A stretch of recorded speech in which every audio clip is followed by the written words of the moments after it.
Yo creo que este es el equipo ideal que tiene en su cabeza el Vasco Arruabarrena para disputar el segundo semestre. Yo no voy a hablar del equipo que me gustaría a mí parar en Boca, ni el equipo que yo creo que va a poder pararse por refuerzos o por calidad anterior, calidad actual. No. En este video yo me voy a basar en lo que ya vimos del Vasco Arruabarrena, que fueron casi 2 años en realidad. Casi 2 años, asumió en agosto del 2014 y se fue a principios del 2016, que ese periodo, que obviamente me lo acuerdo de memoria, ya me basta, y a todos nos bastó, para entender cómo es el Vasco Arruabarrena como entrenador.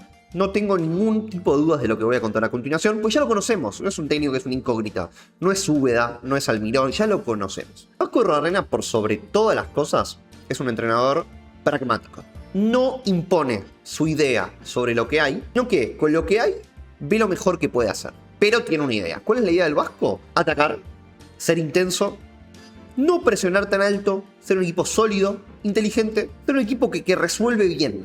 Eso es más o menos lo que distinguió al equipo del Vasco, y ser pragmático con lo que tiene. A él le gusta mucho jugar mínimo con un extremo, en la medida de lo posible con 2 extremos, en la medida de lo posible a pierna cambiada y con un mediocampo dinámico. Y no le gusta comer vidrio, y trata de ser lo más práctico posible. De hecho, ese pragmatismo fue lo que le costó, a mi gusto, la eliminación con River, más allá del gas pimienta y ese bochorno. El partido de ida lo pone a Marín de 4 por Peruzzi y lo pone a Caleri por Osvaldo. ¿Por qué lo pone a Marín de 4 por Peruzzi? Porque Marín defendía mejor la pelota parada, es cierto, es una realidad. ¿Por qué lo pone a Caleri? Porque le gustaba chocar más.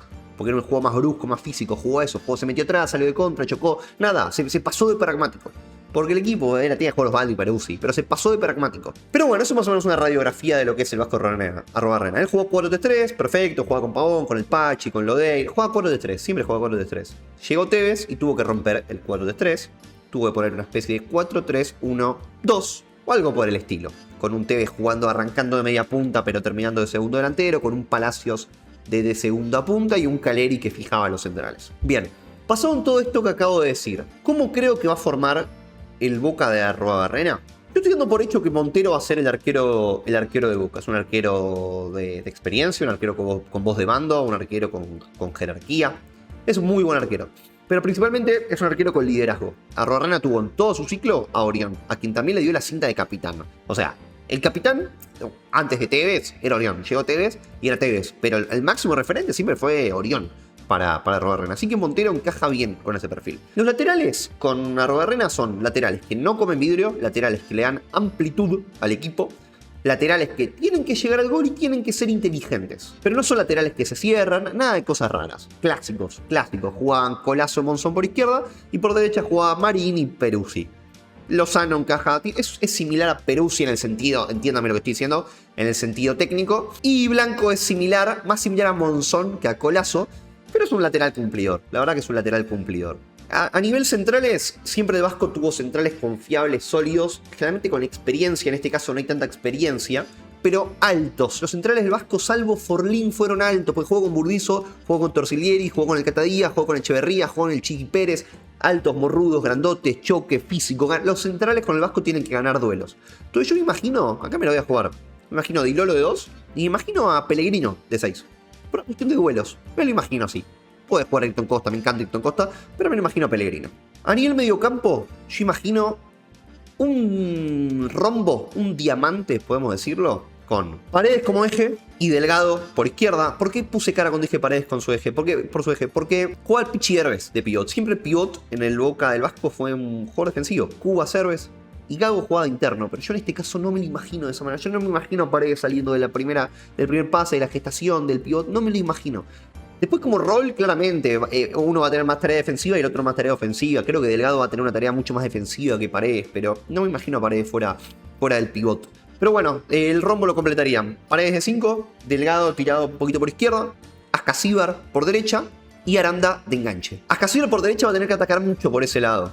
Mucho. Va a tener que hacer un ida y vuelta interesante, va a tener una tarea mucho más de recorrido que lo que vimos en su primer semestre, como quizás lo hacía Meli en Boca, ¿se acuerdan? Ese ida y vuelta, ese pisar el área, pero también volver, dar una mano en defensa, mucho más defensivo lo imagino, mucho más equilibrado a Ascasíbar, mucho más ida y vuelta.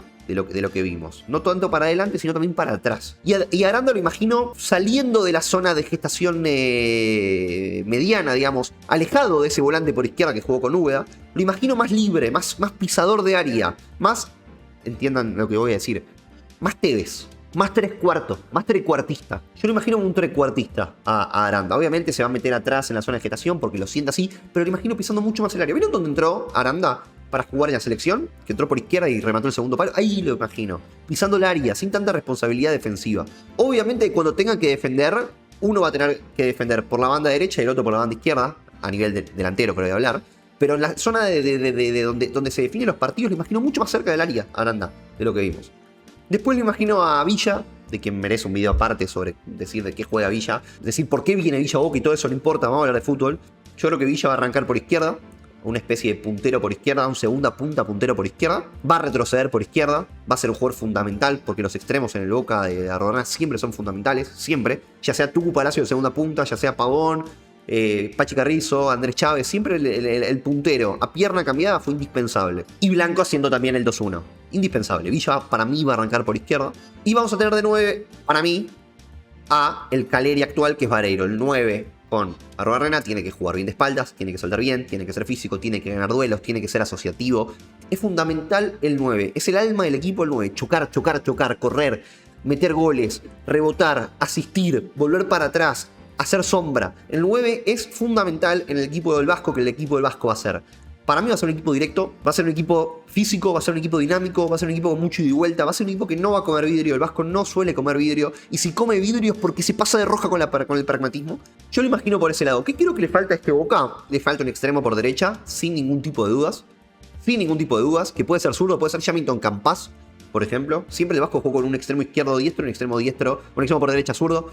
Fue así. Yo creo que le falta un central más líder, un central con un poquito más de experiencia para pelear el puesto de Ilolo. Me lo imagino a Alan Franco quizás. O a Donis Frías, me lo imagino también sumando ahí en la saga central. Y nada, falta algún delantero. Creo que Merentiel quizás va a salir y falta traer un delantero. Falta un volante más, un volante con ida y vuelta. A mí me encanta Ordóñez, el que jugaba en Vélez, me encanta. Maher Carrizo como delantero, como media punta asociativo, me encanta. Creo que Boca va a tener que salir al mercado y reforzarse. Pero yo imagino a un Boca parado de esta manera. Más o menos. Y también, a ver, último detalle que quiero hacer en este video. Siempre hay juveniles que aparecen en el Boca del Vasco. Por ejemplo, Bentancur apareció y se ganó el puesto. El Piche es un pie del club, apareció y se ganó el puesto. Cubita se ganó el puesto. Caleri cuando se ganó el puesto tenía 21 años, 20 años. Si bien no era del club, se lo ganó el puesto. En ese sentido, ¿quién me gusta? Yo creo que Satas va a tener minutos este año. Camilo Rey Domenech va a tener minutos este año. Pero principalmente el que va a tener muchos minutos va a ser Flores. Va a ser Flores. ¿Quién es Flores? Es un mediapunto, un extremo, un jugador muy revulsivo, muy gambeteador, muy picante, muy pícaro.